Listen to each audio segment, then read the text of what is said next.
ছিল যে কয়েকটা বিষয় খুব ছোট করে বলি 1 মিনিটের মধ্যে। আমরা সবাই মুসলমান দাবি করি। কি দাবি করি? মুসলমান দাবি করি আমরা সবাই। কিন্তু আসলে আমরা কতটুকু মুসলমান আমাদেরকে দেখার জন্য এই আমলে রাহমাতুল্লাহ আলাইহি বলছেন, প্রথমত হলো আমরা সবাই কলমা পড়ি লা ইলাহা ইল্লাল্লাহ। কিন্তু এর অর্থ কি? আল্লাহ ছাড়া কোনো মাবুদ নাই কারো কাছে, কোনো ইলাহ নাই কারো কাছে। আল্লাহ ছাড়া আমরা অন্য কাউকে ভয় করব না। আল্লাহ ছাড়া অন্য কারো কাছে এমন কোনো কিছু কামনা করব না যেটা আল্লাহ নিষেধ করছেন। এখন আমরা যদি আল্লাহ ছাড়া অন্যকে ভয় পাই, আমার বসকে ভয় পাই, আমি বসের চাকরি চলে যাওয়ার ভয়ে আমি ঘুষ খাই, আমি চুরি করি, বসের কথা না শুনলে আমার জব চলে যাবে, তাহলে কি হলো? আমি একটা মানুষকে ভয় পেলাম, আল্লাহকে ভয়, হক থেকে সরে গেলাম। আর আমি এমন চাওয়া পাওয়া, আল্লাহ আমাকে যা করাচ্ছে তো সেটা আমি এটার বিনিময় চাচ্ছি মানুষের কাছে। আমি কোনো দায়িত্বশীল জায়গায় আছি, পোস্টে আছি, আমি পরিবারের দায়িত্বে আছি, সমাজের দায়িত্বে আছি, সেখান থেকে আমি এমন কিছু চাচ্ছি যেটা আল্লাহ পাক নিষেধ করছে। ছেলে সন্তান পালছি আল্লাহর জন্য এবং তাদের কাছ থেকে আমি কামনা করতেছি তারা আমাকে দেখো ভালো করে, সেটাও কিন্তু আল্লাহ পাক বলেন। আল্লাহ বলছে তোমার দায়িত্ব পালন করছো, বাচ্চাদেরকে পরশ করে দিয়েছে আল্লাহ তোমাকে দেখার জন্য, বিল ওয়ালিদাইনি ইহসানা। এখন আমরা সমাজে আল্লাহর পর কলমা পড়ি সত্য, কিন্তু আমরা অন্য দিক দিয়ে যেগুলো আল্লাহ নিষেধ করছে সেগুলাই আমরা করি। তো যেখানে আল্লাহকে না ভয় পাইয়া আমরা উপর দিকে দুনিয়াকে ভয় পাই, আমরা আল্লাহর উপর কামনা করি, তাহলে আমাদের কলমা কতটুকু, আমাদের ঈমান আসলো, এটা নিয়ে চিন্তা করা উচিত।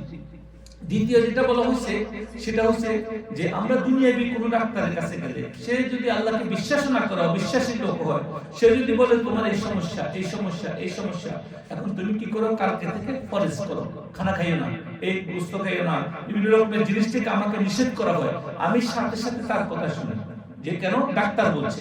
অথচ 1,40,000 পয়গম্বর আল্লাহর কাছ থেকে আসে একই দাওয়াত দিয়ে গেছে, এই দুনিয়ার ভালোবাসা সমস্ত পাপের মূল, এই দুনিয়ার মহব্বত সমস্ত পাপের মূল। দুনিয়ার লোভ, ক্রোধ, হিংসা, দুনিয়ার ক্ষমতা, দুনিয়ার চাওয়া, দুনিয়ার লালচ, দুনিয়ার আরেকজনের মতো হওয়ার চিন্তা করা, এটা তোমাকে পাপের দিকে নিয়ে যাবে, তোমাকে ধ্বংস করে দিবে।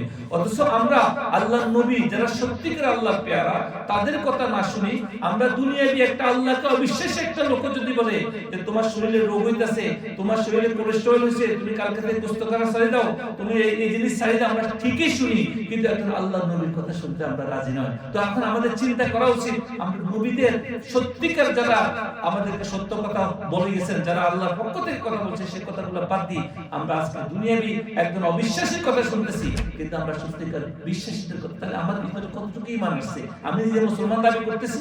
আরেক জায়গায় বলছেন যে আমরা দুনিয়াকে না, দুনিয়া আমাদের খারাপ করবে সেজন্য আমরা পাপ করি না, অন্যায় করি না, ভালো থাকার চেষ্টা করি। অথচ আল্লাহর চোখ থেকে আমরা কই দূরে নই, আল্লাহর নজর থেকে আমরা দূরে নয়। অথচ আল্লাহ সর্ব জায়গায় মৌজুদ থাকার পরেও আমরা কি করতেছি? আমরা প্রতি মুহূর্তে কোনো না কোনো চিন্তায়, ফিকিরে, কোনো না কোনো ভাবে আমরা ক্ষতি করার চিন্তা করতেছি। এই জন্য আমরা একজন সৃষ্টি হইয়া আরেক সৃষ্টিকে আমরা ভয় পাই, তার সামনে পাপ করতে ভয় পাই, কিন্তু একজন মালিক যিনি রব্বুল আলামিন, তার সামনে ভয় পাই, পাপ করতে আমাদের আসলে হায়া লজ্জা লাগে না।